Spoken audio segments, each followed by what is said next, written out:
하나님께서 어떻게 하만과 아말렉을 오히려 대적자를 진멸하셨는가 조서를 쓴 내용을 공부했습니다. 근데 오늘은 아달월 곧 12째 달 13일에 왕의 어명이 시행된 날인데, 이 날이 바로 제비가 뽑힌 날이죠. 아달월 12째 달 13일. 근데 유다인들이 도리어 자기들을 미워하는 자들을 제거하게 된 날로 바뀝니다. 그리고 민족들이 이 유다인들이 아말렉과 그 모든 사람들을 죽이려 하는 일에 막을 자가 아예 없었습니다. 그래서 해하고자 하는 자를 다 죽였습니다. 바로 이 아달월 12월 12달째 13일은 사실은 제비가 뽑힌 날이기도 하면서 상징적인 의미가 있습니다. 이 에스더서 전체에서는 하나님이 우리를 어떻게 그의 자녀로 삼으시고 존귀하게 만드시는가, 우리를 어떻게 그와 함께 하나 되는 왕노릇하게 만드시는가를 의미하는, 그걸 가르치는 의미가 있습니다. 그게 바로 열둘이죠. 열둘은 성경에서 하나님이 친히 자기 자녀 삼으시는 숫자입니다.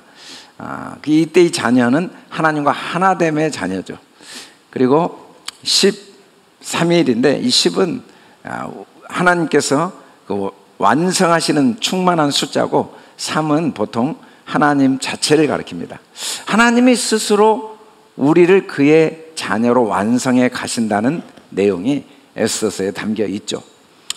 그렇게 하나님께서 우리를 자녀로 만드신 모습을 오늘 9장에서 우리에게 가르쳐주고 있습니다. 여기 보면은 지방관과 대신과 총독과 왕의 심을 보는 자들이 모두게를 두려워해가지고 다 유다인들을 도와주기 시작하고, 그래서 이제 대적들을 완전히 쳐서 도륙하고 진멸을 했습니다.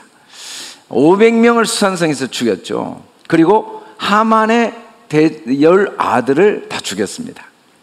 근데 오늘 말씀에 이제 모든 게 다 완성된 이야기를 들은 왕이 에스더에게 그대의 소청이 무엇이냐, 요구가 무엇이냐, 시행하겠다 이렇게 이야기하니까 내일 또 오늘 조서대로 행하겠습니다 라고 대답을 하죠. 그래서 하나님이 그 조서대로 행함으로써 하만의 10 아들의 시체를 매달게 되고, 또 유다인이 수산성에서만 300명을 도륙하고, 또 대적들을 각 지방에서 7만 5천 명을 도륙한 내용으로 오늘 내용이 전개되고 있습니다. 오늘 말씀을 통해서 하나님이 우리에게 가르치시는 몇 가지, 어떻게 하나님의 자녀로 만드시는가에 대한 내용을 소개하고 있는데, 첫째는 왕의 어명으로 대적을 제거하시면서 우리를 그의 자녀로 만들어 가신다는 겁니다. 에스더 3장 3절 보면 왜 이스라엘 민족 유다인들 모르드게 에스더가 이 위기에 처하게 됐냐면, 사실은 하만 때문이 아닙니다. 아말렉 때문이 아니에요. 하만이 아무리 계획을 세운다 할지라도 왕이 그 하만의 이야기를 듣고 조서를 써주지 않으면 아무 소용이 없죠. 왕이 조서를 써줌으로써 유다인들은 진멸의 위기에 빠지게 된 겁니다. 알고 보면 그들이 진멸당하게 된 건 왕 때문입니다. 또 아달월 12달째 13일에 다시 왕의 어명 때문에 대적들을 이기게 된 거죠. 왕 때문에, 다른 이유가 없습니다. 사람들이 우리가 겪고 있는 문제의 그 원인이 사람이라고 오해할 수 있어요. 사건과 환경 때문에 고난을 당한다고 오해할 수 있어요. 그러나 그 배후를 보면 사실은 하나님의 허락하심이 다 있는 겁니다. 사사기서 보면은 이스라엘 백성이 10번이나 이방인들의 압제를 당합니다. 360년 동안 10번의 공격, 모압, 암몬을 비롯한 가나안, 블레셋 여러 나라들의 공격을 당해서 노략을 당합니다. 근데 사실은 나라들이 그렇게 노략을 한 게 아니고 하나님께서 노략하는 자의 손에 넘겨줘서 그들이 노략을 당하게 하심으로써 노략당한 거라고 성경은 말씀하죠. 물론 겉으로는 하만과 아말렉 사람들이 유대인들을 진멸하려고 하는 것처럼 보이지만 실제로는 하나님이 허락하셨기 때문에 이 진멸의 위기에 빠지게 된 겁니다. 겉으로는 유대인들이 그리고 주변의 모든 사람들이 아말렉을 죽인 것 같이 보이지만 실제로는 왕의 어명으로 말미암아 대적을 이기게 된 거죠.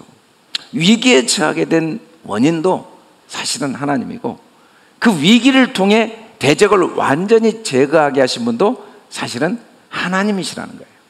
이 아수르의 왕에 의해서 시작과 끝이 이루어진 것처럼 사실 우리 삶에 일어나는 모든 사건에는 배후에 하나님의 절대 주권과 절대 선하심이 있다는 겁니다.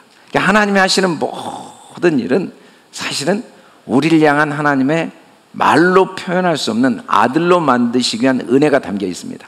이스라엘 백성이 예루살렘에서 바벨론 포로로 잡혀가게 되죠. 바벨론 사람들이 강해서 이스라엘을 잡아가고, 또 이스라엘 사람들이 예루살렘에서 힘이 없어 끌려간 것처럼 보이지만 사실은 하나님께서 사로잡혀가게 하신 겁니다. 포로로. 그렇게 하신 데에는 하나님의 말할 수 없는 은혜와 사랑이 담겨 있었던 거죠. 요셉을 형들이 판 것처럼 보이지만, 물론 형들이 요셉을 시기해서 판 게 사실이지만 하나님이 허락하시지 않으면 절대 그런 일이 일어날 수가 없다는 거죠. 그래서 내가 하나님을 대신하리니까 형들이 나를 판 것처럼 생각하지만 나는 이게 하나님이 하신 것임을 알고 있습니다. 왜 이렇게 하나님이 하시냐면 딱 한 가지 목적이에요. 여호와께 돌아와 하나님의 아들로 하나님의 품에 안겨 살도록 하기 위해서. 오라 우리가 여호와께 돌아가자. 여호와께서 우리를 찢으셨으나 도로 낫게 하실 것이요. 언제? 돌아가면. 우리 삶에 이 찢어지는 고통, 또 우리를 치셨으나 우리 삶에 여러 넘어지고 치이는 고통의 이유는 사실 우리를 그 큰 영원한 하나님의 품으로 돌아오게 하셔서 우리를 낫게 하시고 우리를 싸매 주시고자 하시는 하나님의 은혜가 담겨 있다는 겁니다. 아브라함이 하나님께로부터 아들 이삭을 번제로 드리라는 명령을 받고 나무와 불을 가지고 3일길을 모리아산으로 갈 때 아들이 물어봅니다. 불과 나무는 있는데 번제할 어린 양은 어디 있습니까? 아브라함이 그 아들에게, 아들아, 번제할 어린 양은 하나님이 자기를 위해 친히 준비하시리라. 어려운 문제를 하나님이 우리에게 주셨죠. 아말렉에 의해서 진멸당하는 문제가 유대인들에게 주어졌죠. 아들을 제물로 바치는 어려운 문제가 아브라함에게 하나님께로부터 주어졌죠. 그러나 문제를 주신 하나님이 해결책도 다 준비해 놓고 계시다는 사실을 성경은 우리에게 계속 이야기하고 있습니다. 그걸 깨닫는 게 아들 12수, 하나님의 아들, 하나님과 하나됨의 복을 누리게 되는 겁니다. 그래서 하나님은 우리를 그의 아들로 만드시기 위해서 하나님께서 모든 일을 주관하시고 섭리하시고 우리의 과거에 일어난 모든 역사 하나하나, 현재 우리가 처하고 있는 모든 상황과 문제들, 앞으로 우리가 겪게 될 어떤 모든 문제들을 하나도 빠짐없이 하나님의 은혜가 담겨 있는, 어떻게 나를 여호와께로 돌아와서 그가 나를 낫게 하시고 나를 싸매시는 품에 안기게 하시는 그 하나님의 은혜가 담겨 있다는 거죠. 사실은 우리가 살아가는 삶의 모든 과정은 은혜 아닌 게 하나도 없습니다. 하나님의 은혜 아닌 게. 그 은혜로 우리가 여기까지 오게 된 거죠. 특별히 오늘 말씀에 보면은 왕의 각 지방에 조서가 가니까 이 모든 유다인을 젊은이 늙은이 어린 이 여인을 막론하고 죽이고 도륙하고 진멸하고 재산을 탈취하라는 이 조서가 쓰여졌을 때 사실은 어떤 일이 일어나냐면 나머지 127도의 모든 사람들이 아말렉 편에 서서 유다인을 죽이려고 합니다. 그러니까 유다인 빼고는 나머지가 다 대적이 돼버렸어요. 다 대적. 근데 다시 조서가 쓰여지니까 정반대로 그 각 지방 모든 지방관 대신 총독 왕의 시무를 보는 모든 자들이 모르드게를 두려워하고 유다인을 돕습니다. 다 유다인을 도왔죠. 근데 사실은 그들이 유다인을 돕는 건 모르드게 때문도 유다인 때문도 아니고 왕궁에서 모르드게가 존귀하게 되니까 다 유다인들을 돕고 있었죠. 지난날에 나의 대적들이 결국 나를 돕는 사람들로 바뀌게 됩니다. 우리 삶에 일어났던 많은 아픔들, 상처들, 실패, 허물, 죄, 그리고 사람과 관계 속에서 겪었던 모든 어려움과 아픔들이 알고 보면 다 나를 돕기 위해서 준비하신 하나님의 섭리가 다 있다는 거죠. 이 원수의 목전에서 내게 상을 베풀어 주시기 위한 하나님의 계획이 있다는 겁니다.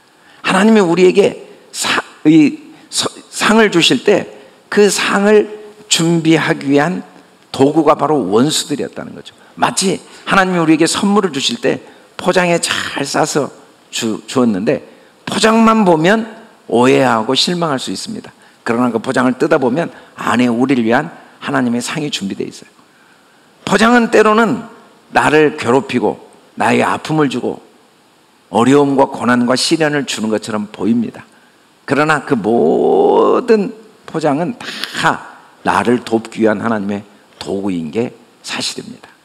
그래서 하나님은 철저하게 역사의 모든 사건, 자연 만물, 내가 처한 모든 상황, 내가 겪고 있는 모든 문제, 현재 나의 상태, 내 기질, 내 성격, 내 모든 문제들은 다 나의 유익을 위해서 하나님이 주신 겁니다. 나의 유익.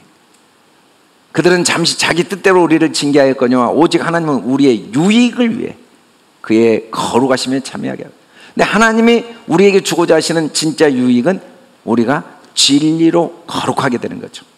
다른 방법으로 거룩하게 될 수가 없어요. 오직 진리로만 거룩하게 돼요. 이게 진짜 주시기를 원하시는 하나님의 우리를 향한 선물, 유익이죠. 이 유익을 위하여 하나님의 모든 걸 주관하고 계십니다. 진리로 거룩하게 되면 우리 삶 속에 하나님과 내가 하나 되는 축복이 어떻게 나타나냐면 말로 표현할 수 없는 자유, 이 자유, 참된 자유, 어떤 환경과 사람도 빼앗을 수 없는 자유. 하나님이 우리에게 정말 주고자 하시는 건 거룩인데 그 거룩은 진리를 통해, 그 진리는 내가 말로 표현할 수 없는 자유를 누리는 거죠. 그 자유는 우리가 하나님께 속하였음을 아는 진리입니다. 보이는 모든 게 하나님께 속하였음을 아는 게 진리입니다. 진리는 보이지 않는 영원한 겁니다. 보이는 모든 것, 나를 향한 하나님의 사랑이 담겨 있고 그 모든 사건 상황은 보이지 않는 하나님의 주권 속에 있다는 걸 알고 그 하나님과 내가 하나인 걸 아는 게 진리예요. 우리는 하나님께 속하였나니 이걸 알면 진리의 영을 받은 겁니다. 그런데 그걸 깨닫지 못하고 문제가 내 문제로 보이고 어려움이 내 어려움으로 보이고 인생이 내 인생으로 보이고 미래가 내 미래로 보이면 미혹의 영에 사로잡힌 거죠. 내가 지금까지 살아온 것도 내가 산 게 아닙니다. 내가 목사가 되고 내가 결혼하고 내가 자녀를 낳고 살아온 모든 삶도 내가 살았지만 내가 아니요, 하나님이 다 주인 되셔서 여기까지 인도하셨습니다. 현재 내가 겪고 있는 모든 문제는 반드시 답이 있습니다. 문제는 답이 없으면 문제가 안 되죠. 우리가 겪고 있는 모든 문제는 여호와 이레 하나님의 모든 걸 예비하신 답이 있습니다. 내 미래에 어떤 문제가 있을 걸 미리 걱정할 이유가 하나도 없고 제발 걱정하지 말라고 하나님이 하신 이유는 물론 문제가 없다는 게 아니라 있겠지만 그 문제 속에 이미 모든 답이 예비되어 있으니까 그 문제로 인해 걱정할 필요가 하나도 없다는 거죠. 나의 연약함, 나의 실수, 나의 허물, 나의 죄, 나의 고통, 나의 아픔, 나의 이 큰 어려움은 내 것이 아니고 주님께 속해 있습니다. 그 주님의 전능하심과 그 무한하신 사랑과 그 능력과 그 선하심과 신실하심이 주님께 아니고 다 내게 속했죠. 하나님은 이 사실을 알도록 모든 우리의 삶 속의 사건들을 예비해 놓으신 겁니다. 결국은 이 에스더서를 보면은 하나님 때문에 진멸당할 위기에 처하게 된 거죠. 그리고 그 하나님 때문에 그 대적을 완전히 진멸해버리는 놀라운 은혜를 누리게 되는 거죠. 알고 보니까 내게 유익되지 않는 게 하나도 없고 다 나의 유익이라는 걸 알게 된 거예요. 그러면 하나님께서 우리에게 이 거룩함에 참여하여 모든 게 내게 유익됨을 깨달아 알고, 그리고 하나님이 우리에게 정말 주시고자 하시는 이 거룩의 축복, 복을 누리도록 하기 위해서 어떻게 하시는가? 하나님께서 말로 표현할 수 없는 은혜를 주셨는데, 오늘 아수르 왕이 에스더에게 이제 그대의 소청이 무엇이냐, 곧 하락하겠노라. 그대의 요구가 무엇이냐, 또 시행하겠노라고 에스더에게 이제 네가 나에게 소청을 이야기하고 요구를 이야기하라고 왕이 에스더에게 부탁을 합니다. 이미 아말렉을 다 죽이고 모든 일이 끝났는데 이제는 더 이상 유대인들에게 어떤 어려움과 위기도 다 해결되고 완전히 모든 문제가 상황이 종료되었는데, 갑자기 이전에는 에스더가 하나님께 간절히 구했습니다. 에스더가 하나님께 간절히 구했는데 이번에는 왕에게 간절히 구했습니다. 그런데 이번엔 왕이 에스더에게 구하고 있습니다. 왕이 에스더에게 구하고 있습니다. 너의 소청을 나한테 이야기해라. 그대 요구가 무엇인가 이야기해라. 이미 다 끝났는데. 그러자 에스더가 왕에게 내일 또 오늘 조서대로 행하게 해주십시오 라고 구합니다. 내일 또. 그리고 하만의 10 아들의 시체를 나무에 매달게 해주십시오. 그러자 왕이 그대로 행하기를 허락했습니다. 왜냐하면 왕이 정말 주고자 하는 복은 바로 이 복이었으니까. 내일 또 오늘 조서대로 행하게 하소서라는 간구를 하기를 원했고, 이 복을 주기를 원했기 때문에 왕이 이야기하고, 그리고 에스더가 이걸 구할 때 그대로 행했습니다. 하나님은 우리에게 내일의 은혜를 주시기를 원하세요.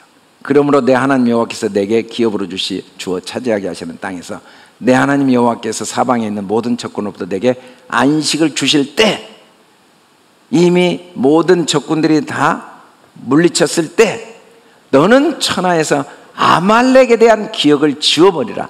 너는 잊지 말지어다. 하나님이 정말 주시기를 원하시는 복은 내일 또 이 조서를 행하게 하소서. 그 내일 또 조서가 행해진다는 건 다른 말로 하면 아말렉에 대한 기억이 지워져 버린 겁니다. 여러분, 하나님이 우리에게 정말 주시기를 원하시는 건 진리로 걸어가게 된 복이고, 그건 바로 내 속에 있는 아말렉의 기억이 지워지는 복이죠. 환경이 아무리 부와 명예와 권력을 얻고 내가 원하는 목표를 이룬다 할지라도 진짜 적은 내 속에 있는 아말렉, 이 육신의 생각, 인간의 생각, 내가 주인된 생각, 하나님이 내게 속하였다는 걸 알지 못하는 끊임없이 솟아나는 이 생각이 진짜 대적입니다. 지금까지 아무리 잘 살아왔어도 앞으로 모든 걸 예비하신 하나님을 믿지 못하면 여전히 나는 환경과 상관없이 그 하나님이 우리에게 주시는 은혜를 누리고 있지 못하는 거죠. 하나님은 우리 한 사람 한 사람에게 내일의 은혜를 주시기를 원해요. 내일의 은혜. 내일. 여호와의 말씀이니라. 너희를 향한 나의 생각을 내가 아나니 평안이요 재앙이 아니니라. 너희에게 미래와 희망을 주는 것이라. 하나님은 정말 우리 마음에 항상 내일의 은혜, 상황과 상관없이 우리 생각이 하나님 생각이 내 생각이 돼요. 항상 평안과 미래와 희망이 우리 안에 간직되어지기를 원합니다. 여호와께서 애굽 사람들이 이스라엘 백성에게 은혜를 입게 하셨죠. 그 은혜가 뭐냐면 400년 동안 노예 생활하던 그들을 바로의 강한 손에서 건져낸 은혜입니다. 근데 하나님이 그 은혜를 주시면서 그들이 구하는 대로 주게 하심으로 그들의 애굽 사람이 물품을 취하였다. 그 건져낸 은혜만 주기를 원하신 게 아니고 그들이 구하는 걸 다 주어서 애굽 사람들에게 모든 물품을 취하게 하신 그 은혜를 주기를 원하셨죠. 그게 내일의 은혜입니다. 건져낸 은혜가 아니에요. 광야에서 필요한 것도 다 미리 하나님이 주시는 예비하시는 은혜, 완벽하게 모든 걸 예비하시는 하나님의 은혜. 내일의 은혜를 하나님은 끊임없이 주시는데 우리가 할 일은 뭔가? 내일의 은혜를 깨닫는 겁니다. 내일의 은혜는 매일매일 주어지고 있어요. 내가 전에는 비방자요, 박해자요, 폭행자였으나 도리어 긍휼을 입은 것은 내가 믿지 아니할 때 알지 못하고 행하였습니다. 바울이 누구를 비방하거나 박해하거나 폭행하거나 한 건 사실 아니에요. 하나님을 잘 섬긴 거죠. 그래서 예수 믿는 사람들을 감옥에 가두고 죽이는 율법이 흠이 없는 사람이었어요. 근데 알고 보니까 왜 그렇게 사람들을 정죄하고 판단하고 감옥에 가두는 일을 했냐면 사람들을 정죄하고 판단하고 가둔 게 아니라 나를 비방하고 나를 박해하고 나를 폭행하는 그 나의 모습 때문에 남들을 비방하고 박해하고 폭행하게 된다는 걸 알게 됐어요. 그리고 하나님의 긍휼을 통해서 나를 비방하지 않고 나를 박해하지 않고 나를 폭행하지 않으니까 이제는 다른 사람도 비방하거나 폭행하지 않게 되었죠. 근데 이렇게 된 이유는 왜 그랬냐면 알지 못해서 그렇게 남을 비방하고 박해하고 폭행한 거예요. 그렇게 후회하고 염려하고 원망하고 걱정하고 그냥 밥을 먹어도 밥 걱정, 옷을 입어도 옷 걱정, 잠을 자면서 집 걱정, 숨쉬고 살면서도 그냥 항상 내일 걱정, 뭐 걱정이 머리에 떠나지 않고 그냥 막 분노와 정죄와 판단이 떠나지 않았던 건 알지 못해서 뭘 다 하나님의 주권 속에 있고 이 모든 게 나를 향한 하나님의 은혜인 걸 알지 못해서 내가 믿지 아니할 때 알지 못했다는데 얼마나 잘 믿었는지 모릅니다. 바울은 성경 39권 구약을 다 외웠어요. 하나님을 철저하게 믿었어요. 율법을 다 지켰어요. 근데 그건 내가 믿지 아니하였대. 왜? 뭘 모르니까 하나님의 주권과 하나님의 은혜를 모르는 것은 모르는 겁니다. 은혜 위에 은혜를 주시는 하나님을 모르는 건 모르는 거예요. 보이는 모든 문제를 통해서 나를 거룩하게 하시고 어떤 경우에도 이제는 육체대로 생각하지 않고 보이는 걸 의지하지 않고 보이는 걸 의지하는 이 저주와 죽음, 사망 그늘에서 건짐을 받고 보이는 걸 통하여 하나도 내게 유익되지 않은 게 없다는 걸 깨달아 알고 하나님의 은혜를 깨닫는 그 수준을 모르면 알고 보니까 하나님을 내가 믿었지만 믿지 않는 거라는 거죠. 우리가 주의 은혜가 그리스도 예수 안에 있는 믿음과 사랑과 함께 넘치도록 풍성하였다. 우리 삶의 모든 부요함은 주의 은혜 속에서 자꾸 우리는 내가 좀 남들에게 인정을 받으면 어떤 경제적인 여유가 생기면 내가 계획한 것들이 잘 계획대로 이루어지면 내가 넘치리라고 착각해요. 참만의 말씀. 내 안에 넘침은 오직 그의 은혜, 주의 은혜가 그리스도 안에 있는 믿음과 사랑과 함께 우리를 넘치도록 풍성케 하는 거죠. 은혜 외에는 우리를 풍성케 할 수 있는 게 없다는 걸 깨닫는 겁니다. 무엇보다 모든 사람이 받을 만한 이 말이에요. 그리스도 예수께서 죄인을 구원하시려고 세상에 임하셨다. 죄인 중에 내가 괴수입니다. 사실은 우리가 보기에 불쌍해요. 우리가 보기에 안쓰러워요. 근데 다 그들 속에 지금 하나님의 은혜가 부어지고 있는 거예요.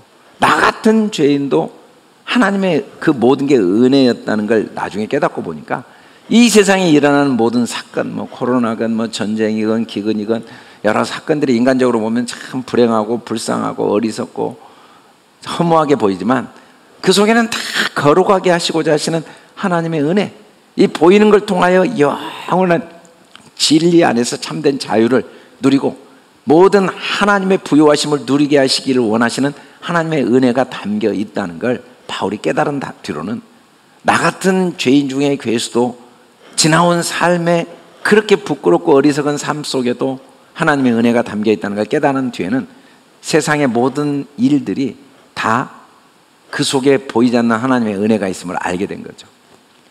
그러나 내가 긍휼을 입은 까닭은 예수 그리스도께서 내게 먼저 일체 오래 참으심을 보이사 후에 주를 믿어 영생 얻는 자들에게 후에 주를 믿어 영생 얻는, 아직 이 고난 속에 있는 사람들은 이제 시간적으로 내가 먼저 하나님의 은혜를 깨달아 알아서 누리고 있을 뿐이지 그보다 나은 것도 없고 그들이 나보다 더 불쌍한 것도 없어요. 그걸 보여주도록 먼저 은혜를 주셨다는 거죠. 그래서 은혜를 깨달으면 어떤 능력이 임하냐면 여호와께서는 그 모든 행위에 이루시며 모든 일에 은혜로우시다.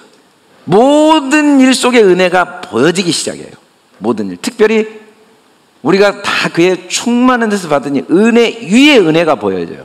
은혜 위에 은혜가 보여지기 시작하죠.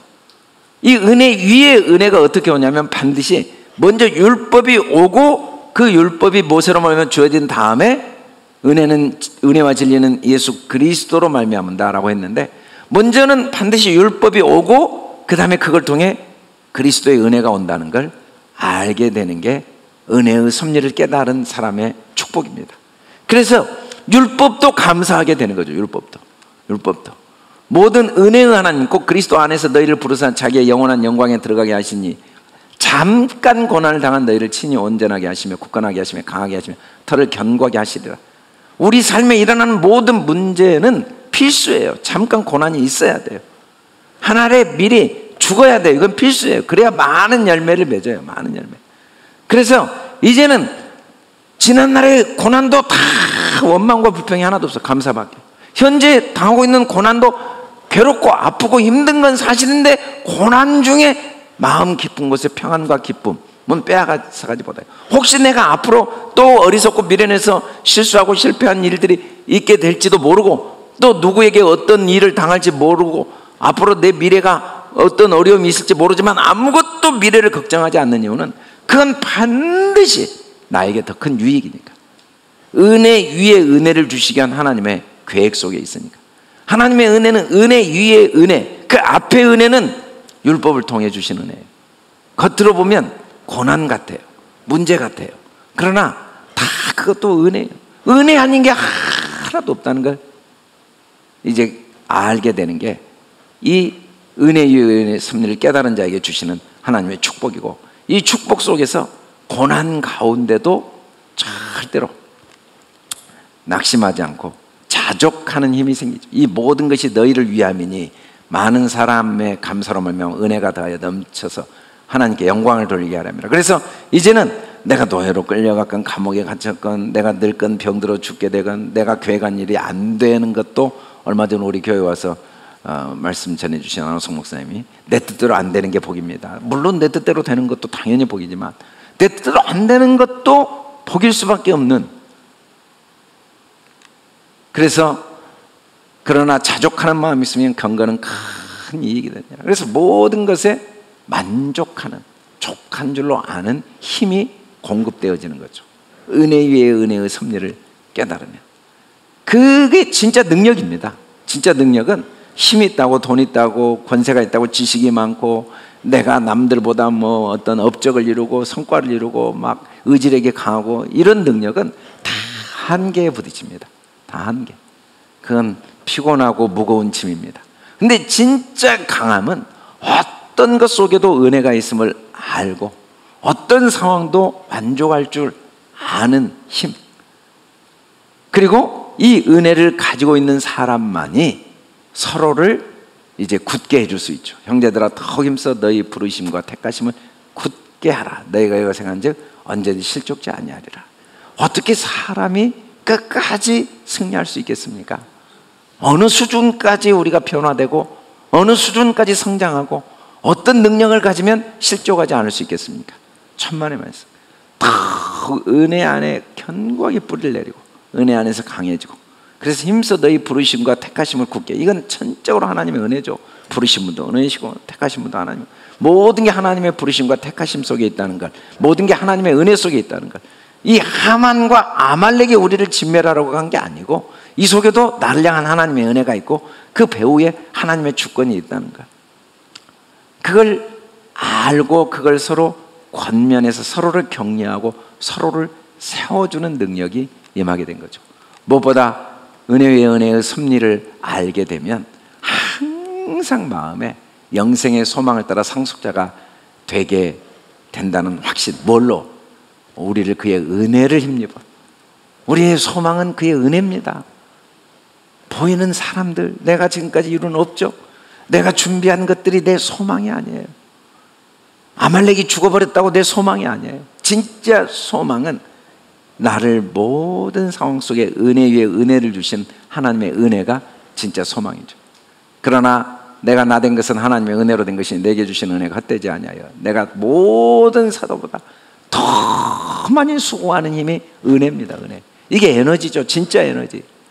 내가 한 것이 아니고 오직 나와 함께 하신 하나님의 은혜가 내 안에 간직되면 이 은혜는 절대로 지치지 않게 하는, 끊임없이 수고하고 견실하며 흔들리지 않고 더욱 매일매일 주의 일, 헛된 일을 하지 않고 주의 일 감사하며 기뻐하며 즐거워하며 오직 선한 말을 하고, 그리고 결과에 전혀 연연하지 않고 우리 수고가 하나도 헛되지 않는 줄 알기 때문에 뭐 앞으로 어떻게 될 것인가 계산하고 고민하고 누가 뭐라고 했느냐, 뭐 결과가 어떠냐, 상황이 어떠냐, 사람들이 뭐라고 하느냐에 전혀 연연하지 않고 더욱 견실하고 흔들리지 않고 주님 원하시는 감동 주시는 마음을 따라 최선을 다하고 내게 있게 하신 자리에서 내가 할 수 있는 일에 감사하며 남과 비교하거나 또 내 계획 때문에 고민하고 염려하지 않고 최선을 다하는 힘이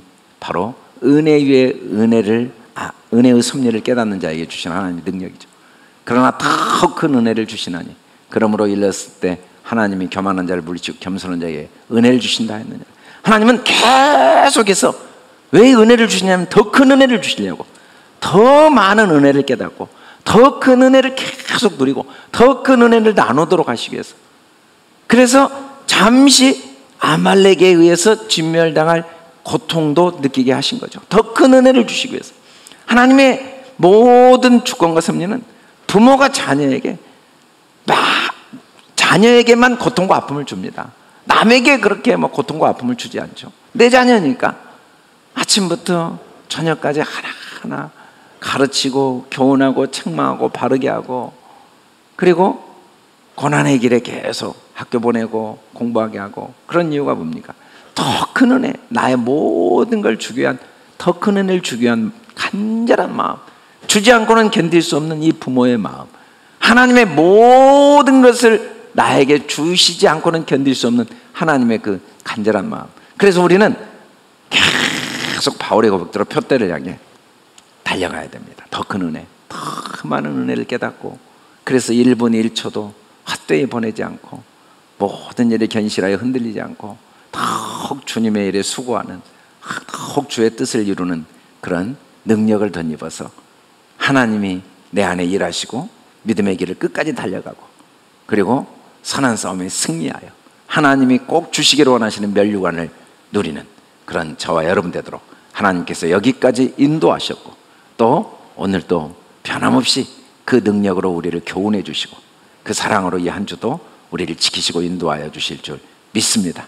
코로나로 어려운 상황이지만 이 모든 것의 배후에는 우리를 향한 하나님의 은혜가 담겨 있는 걸 믿고, 오히려 이때 우리가 새벽마다 저녁마다 기도하면서 이전에 경험하지 못한 하나님의 말씀의 세계, 그 말씀의 능력을 더 충만히 덧입고, 또 공간이 떨어져서 만나지 못한 이 시간이 더 마음이 하나가 되고 오히려 더 가까워지고 더 하나님을 향한 열심이 더 충만해지는 그 축복의 기회로 하나님이 우리를 사용하시고 인도하실 줄 믿습니다. 우리 다 같이 일어나